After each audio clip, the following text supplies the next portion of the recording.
पूर्व काल में विद्वान नहीं था। उस समय में क्या था, मैं क्या होकर क्यों हुआ, क्या मैं भविष्य में होऊंगा, क्या मैं भविष्य में नहीं होऊंगा, तब मैं क्या होऊंगा, तब मैं कैसे होऊंगा, मैं क्या से क्या होऊंगा, अथवा अपने अपने वर्तमान के विषय में संवेदनशील होता है। क्या मैं कहूँ, क्या मैं हूँ, क्या मैं नहीं हूँ, मैं क्या हूँ, मैं कैसे हूँ, मैं कहाँ से आया, मैं किधर जाऊँगा। इसी प्रकार विश्व के बारे में बहुत से प्रश्न उठाए गए थे। उनमें से कुछ इस प्रकार थे, इस संसार की उत्पत्ति किस प्रकार की गई, क्या संसार अनंत है। पहले प्रश्न के उत्तर में किसी का कहना था कि प्रत्येक वस्तु ब्रह्मा द्वारा उत्पन्न की गई है। दूसरों का कहना था कि यह प्रजापति द्वारा उत्पन्न की गई है। दूसरे प्रश्न के उत्तर में किसी का कहना था कि यह अनंत है। दूसरों का कहना था कि अनंत नहीं है। किसी का कहना था कि यह समीम सीमा सहित है। किसी का कहना था कि यह असीम है। ऐसे प्रश्न को बुद्ध ने महत्व नहीं दिया। उनका कहना था कि ऐसे प्रश्नों को पूछने वाले और उत्तर देने वालों दोनों की विकृति मस्तिष्क के होते हैं। इस प्रश्नों के उत्तर पाने के लिए आदमी का सर्वज्ञ ज्ञान होना आवश्यक है, जो कि कोई होता ही नहीं। उनका कहना था कि ऐसे सर्वज्ञ नहीं है कि इन प्रश्नों के उत्तर दें।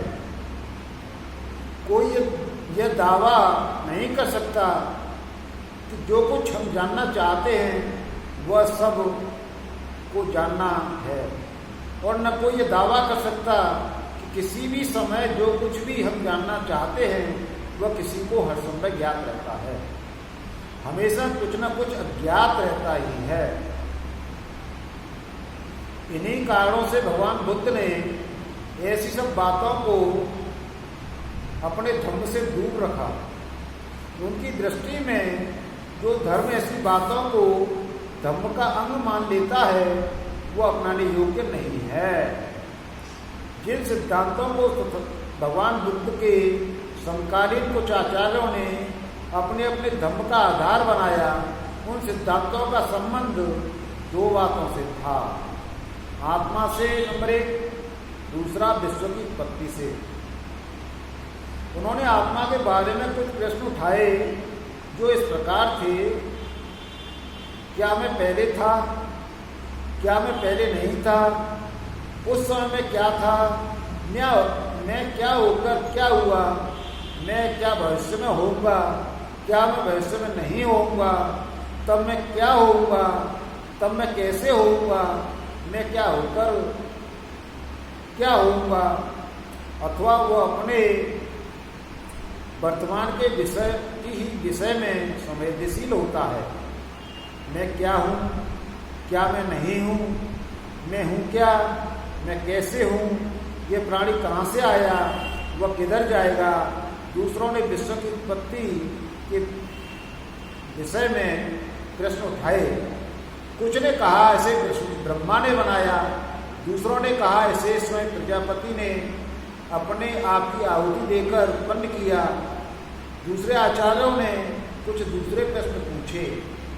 संसार अनंत है, संसार अनंत नहीं है, संसार संसीम है, संसार असीम है। जो शरीर है वही जीव है, शरीर अन्य है, जीव अन्य है।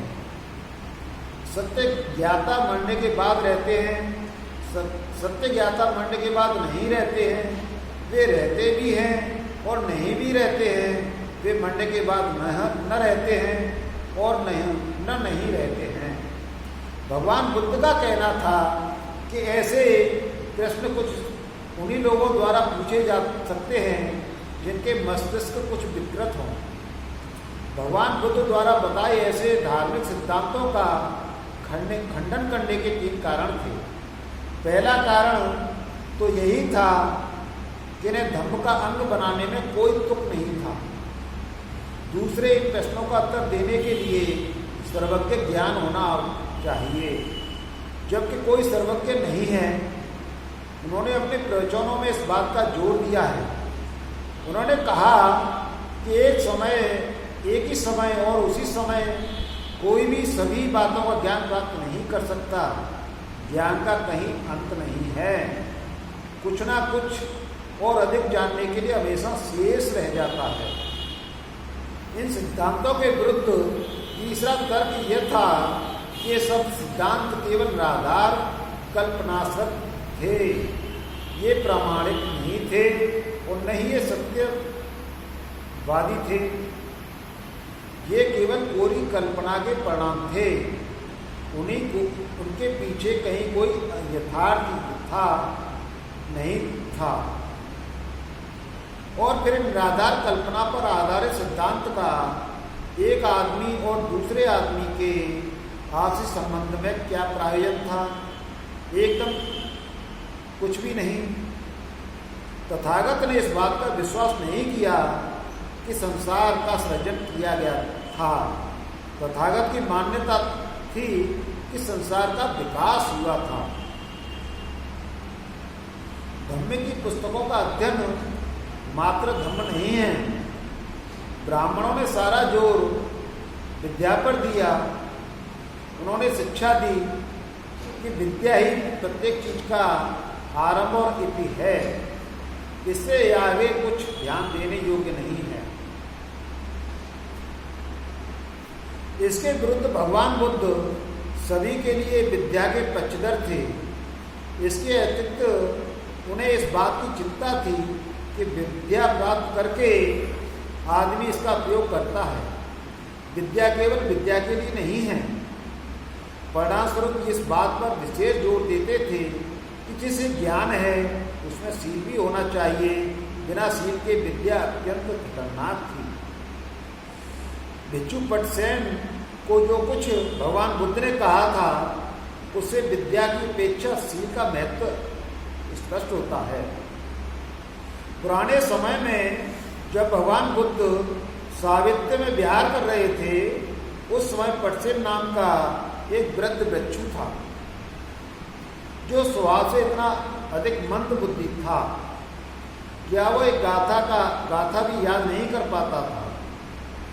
अतः भगवान बुद्ध ने 500 अरहतों को प्रतिदिन उसे शिक्षा देने के आदेश दिए। लेकिन 3 वर्ष के बाद भी वह एक गाथा भी याद नहीं कर पाया। तब उस जनपद के चारों प्रकार के लोग, भिक्षु, भिक्षुनियाँ, उपासक, उपासकाएं उसकी समानता की हंसी उड़ाते थे। भगवान बुद्ध को उस पर दया आई। उन्होंने उसे अपने पास बुलाया और धीरे से यह गाथा दोहराई। क्या गाथा थी? जो वाणी में संयत है, विचारों से संयत है, जो अपनी काया से किसी को कष्ट नहीं पहुंचाता, जो आदमी इस प्रकार आचरण करता है वही निर्माण प्राप्त करेगा। तब तथागत बुद्ध की करुणा से प्रभावित होने पर पटसेन ने अपने हृदय को मुक्त अनुभव किया और उसे गाथा को एक बार दोहराया। तब तथागत बुद्ध ने उससे आगे कहा, हे वृद्ध, अब तुम केवल एक गाथा दोहरा सकते हो और लोग उसे जानते हैं। इसलिए अभी भी लोग तुम्हारा मजाक उड़ाएंगे। इसलिए मैं तुम्हें इस गाथा का अर्थ भी समझाता हूँ। तुम इसे ध्यानपूर्वक सुनो। तब भगवान बुद्ध ने शरीर के 3 अकुशल कर्म, वाणी के 4 अकुशल कर्म और मन के 3 अकुशल कर्म, 10 अकुशल कर्म समझाए। इन 10 अकुशल कर्मों का नाश कर आदमी निर्वाण प्राप्त कर सकता है। इस प्रकार समझाए जाने पर पटसेन को सत्य का बोध हुआ और उन्हें अरहत पद प्राप्त कर लिया। अब उस समय बिहार से 500 भिखुड़ियाँ रह रही थी। उन्होंने अपने में से एक को बुद्ध के पास भेजा, इस प्रार्थना के साथ भेजा कि वे किसी भिक्षु को उन्होंने धर्म उपदेश देने के लिए भेजे। उनकी प्रार्थना पर भगवान बुद्ध ने वृद्ध पर्सन को ही उन्हें धर्म उपदेश देने के उद्देश्य से भेजना चाहा। जब उन भिक्षुणियों को इसका पता चला तो वो पूछने लगी। उन्होंने तय किया कि दूसरे दिन वृद्ध पर्सन के आने पर वे गाथा का उल्टा उच्चारण करके उस वृद्ध को भ्रमा देंगी और लज्जित करेंगी। दूसरे दिन जब वृद्ध पर्सन आए तो छोटी बड़ी सभी भिक्षुणियाँ ने इसका अभिवादन किया और उसके बाद वे आपस में एक दूसरे को देखकर मुस्कुराने लगे। तब बैठने पर उन्होंने वृद्ध पर्सन को भोजन कराया। जब भोजन हो चुका था तो उसने हाथ धो लिए। तब उन्होंने उससे प्रवचन आरंभ करने के लिए प्रार्थना की। उनकी प्रार्थना करने पर वृद्ध पर्सन ने ऊंचे धम्मासन से उतरकर नीचे स्थान ग्रहण किया और अपना प्रवचन आरंभ किया और कहा, बहनों, मेरी बुद्धि कम है, मेरा ज्ञान बहुत कम है। मैं केवल एक गाथा जानता हूँ, मैं वही दोहराऊंगा और उसका अर्थ समझाऊंगा। तुम ध्यान से सुनकर उसके अर्थ को धारण करो। तब सभी भिक्षुणियों ने उल्टे क्रम से उस गाथा को कहने का प्रयास किया, लेकिन यह क्या, उनका मुंह ही नहीं खुल सका और वे लज्जा से भर गई। उन्होंने अनुपात में अपने सिर नीचे झुका लिए। तब भगवान बुद्ध ने से प्राप्त शिक्षण के अनुसार वृद्ध पर्सन ने उस गाथा को दोहराकर अपनी व्यवस्था करनी शुरू की। उसके प्रवचन के शब्द सुनकर सब भिक्षुणियों को आश्चर्य हुआ। उस उपदेश को सुनकर वे प्रसन्न हुई। उन्होंने उसे हृदय से ग्रहण किया और वे आरत हो गईं। इसके अगले दिन राजा प्रसन्नजित ने बुद्ध और भिक्षु संत को अपने यहाँ भोजन के लिए आमंत्रित किया।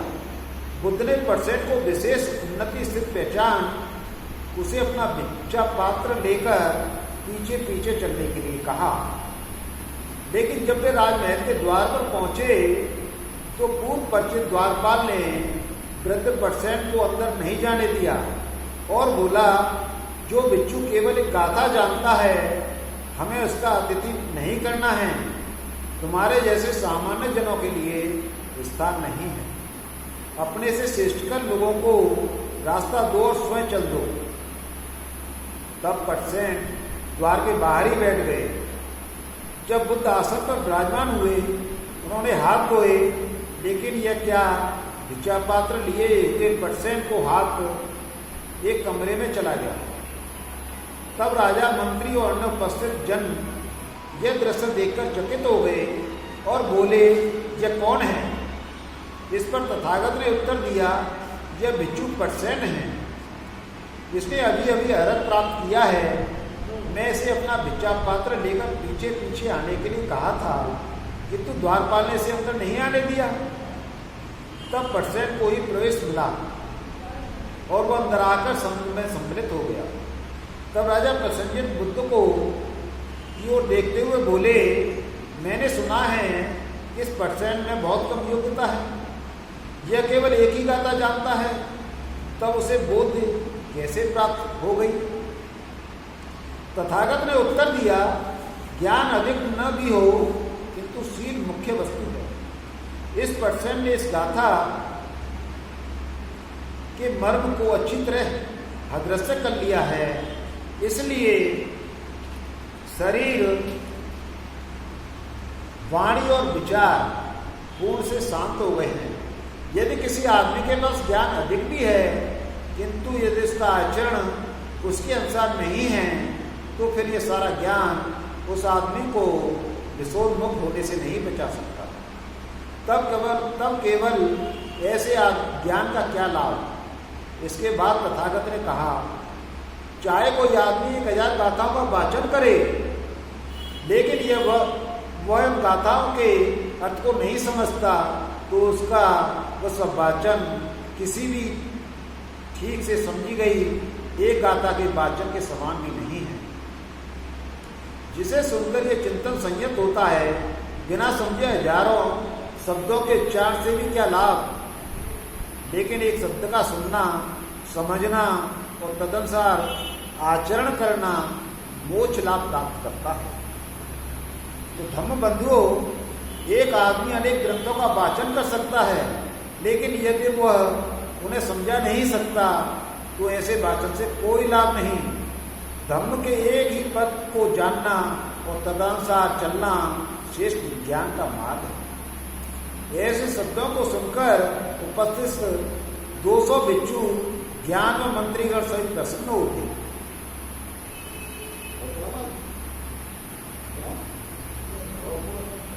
तो धम्म बंधुओं, आज आपने तथागत बुद्ध की जो निराधार कल्पना पर आश्रित विश्वास धम्म नहीं है, इसके बारे में सुना और उसका आनंद लिया। और इसके बाद कल की धम्म देशना में धम्म ग्रंथों की गलती की संभावना से परे मानना धम्म नहीं है, इस पर चर्चा होगी। जय भीम, नमो बुद्धाय। साधु साधु।